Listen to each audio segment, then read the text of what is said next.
बोले भाई ज्यादा क्या, नहीं देंगे ज्यादा? बोले हम लेंगे। अच्छा नहीं दोगे, मैं अभी मरता हूँ। सो रस्सी लाया और फांसी लगा के और मरने लगा। तो बड़ा भाई और मंझला बोला भाई ये भाई है, मर जाएगा, दे दो इसको। अच्छा बोले दे। बोले रुक जा, मत मर, ले ले ले ले। 200 ग्राम सोना दोनों भाइयों ने दिया। अब उसके 400 ग्राम हो गया, खुश हो गया, चल ले ले ले। ऐसे बंटवारे के धन में, सोने में भी अधर्म का सोना कहलाता है, उसमें कलयुग का निवास है। इसलिए किसी का अंश नहीं लेना चाहिए। भाग्यम फलति सर्वत्र। देखो ये बिल्कुल पक्का रूल है भगवान का बनाया हुआ।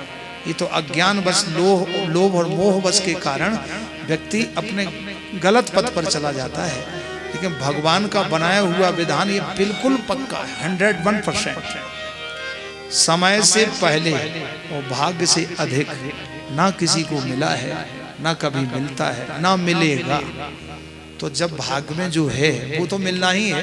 आज नहीं मिलेगा, कल मिलेगा, परसों मिलेगा। तो हम झूठ कपट क्यों करें?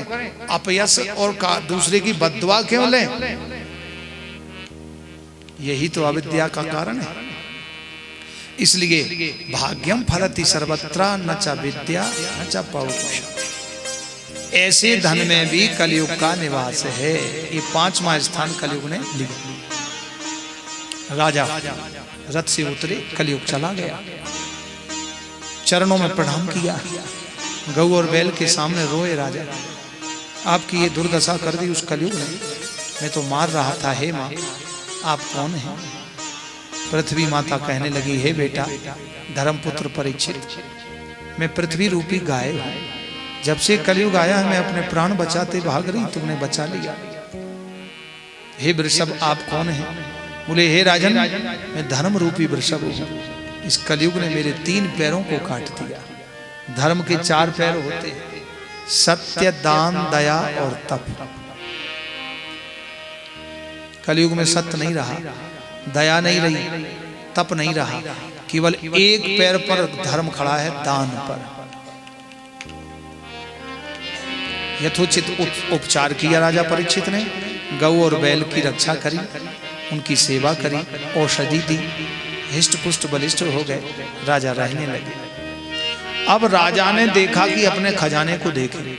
सो खजाने में देखा एक बहुत बड़ा मुकुट रखा था, हीरों से सोने से लदा, बहुत ही सुंदर मुकुट था। वो राजा ने पहन लिया। जो राजा कभी शिकार नहीं खेलने जाते थे, रक्षा करते थे, आज वो कलयुग सवार हो गया, क्योंकि वो मुकुट अधर्म का था। कलयुग सवार हो गया, राजा परीक्षित शिकार खेलने के लिए चल दिए।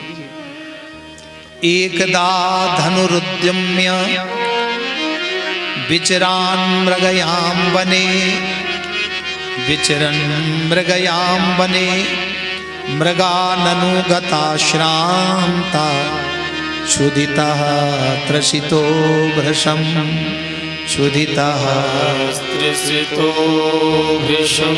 एकदा शब्द जहां जहां भी भागवत में आया है वहां विलक्षण घटना घटी। और राम कथा में भी महाराज जी, रामायण में एक बार करतल कर बीना, यहाँ विलक्षण घटना घटी। राम कथा में भी एक बार की चौपाइयां जहां जहां आई हैं, एक बार भूपति मनमाई भय गिलानी मोरे सुतनाई। यहाँ भी कहीं अग्नि से पुत्र पैदा हो सकते हैं या खीर से पुत्र हो सकते हैं, यहाँ भी अघटित घटना।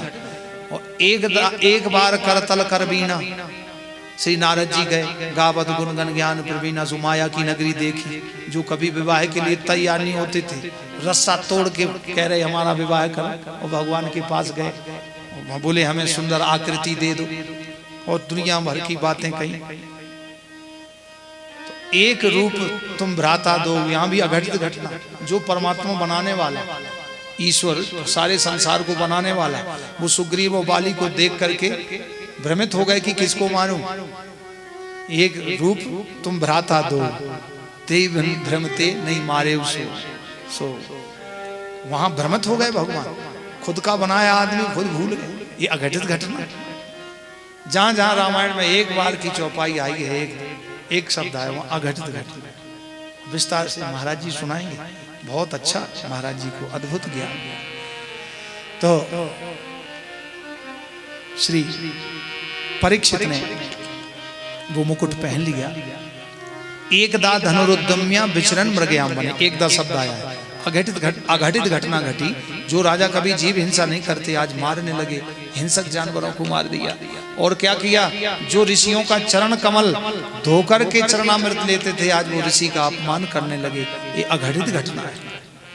और आगे भागवत में कई शब्द, एकदा शब्द 10वें स्कंद के 9वें अध्याय में उखल बंधन लीला पे, एकदा गृहदासीषु यशोदानंद गेहिनी कर्मांतर नियुक्तासु निर्ममंथ स्वयं दधी।